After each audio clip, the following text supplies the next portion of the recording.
Hey everyone, welcome back to another Fun Fact Friday live here at University Animal Clinic.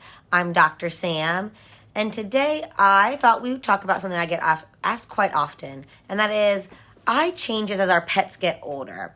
And it's a little different between dogs and cats, but a lot of it's similar, so we'll kind of start with dogs and then we can talk about some of the differences. But this has to do with vision changes as well as changes to the eye that don't change their vision. So one of the most common things we see is hazing to the eye, to the pupil, to the back of the eye that you guys may notice at home. And this is kind of hazing that doesn't cover up the colored part of the eye, the brown or blue or whatever colored part of the eye.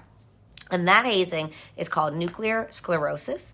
And all that really means is it's proteins that are depositing in the eye due to age changes. It's genetic, so it's nothing that you're doing. It's nothing that's wrong with your pet. And they will get proteins that'll deposit in the back of the eye. The good thing about this is it doesn't actually affect their vision, at least not the same way as more serious eye diseases can.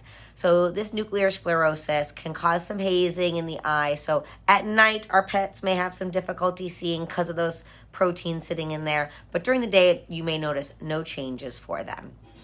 Then kind of the next thing we tend to see is cataracts.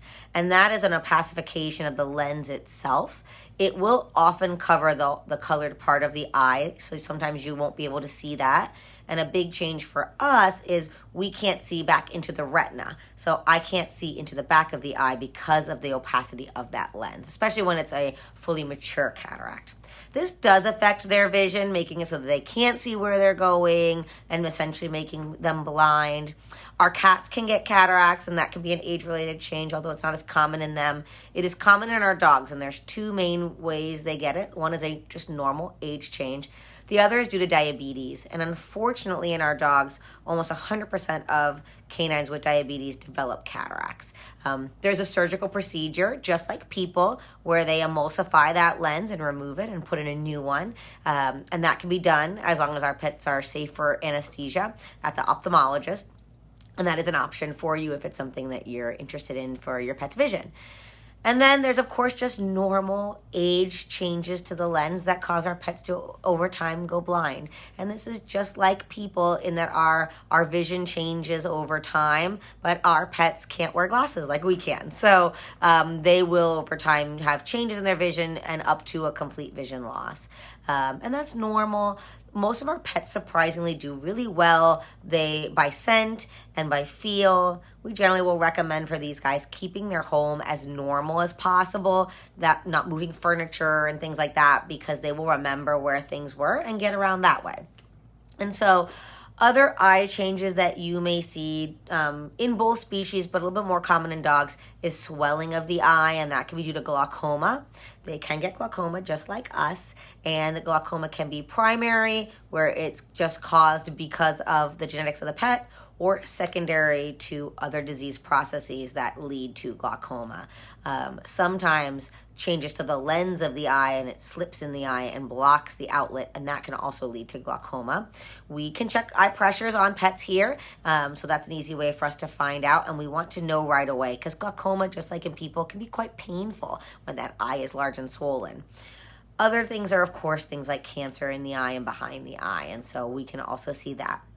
In our cats, there's two things that they get a little different. One is they get a feline herpes virus that can affect their respiratory tract, and for these guys, that can affect their eye and cause eye infections, conjunctivitis that can be reoccurring. But treating with a lysine supplement can help slow down these reoccurrences as much as possible. But there's only so much that we can do for that. This is a lifelong disease, and they actually, in some studies now, feel that almost up to 80% of cats may have it. They just don't all show symptoms. And then in cats, they can also get a keratitis, or kind of an opacity on the actual conjunctiva itself, on the front of the eye. And this can require a surgical procedure to remove it. This also can be due to herpes virus, can be due to other respiratory viruses in our kitties. So I hope this gave you a little something different to think about in our pets' eyes and vision. If you have questions, leave them in the comments below. I always want to talk about what you want to hear about, so let me know what you want for your next Fun Fact Friday, and we'll see you guys next week.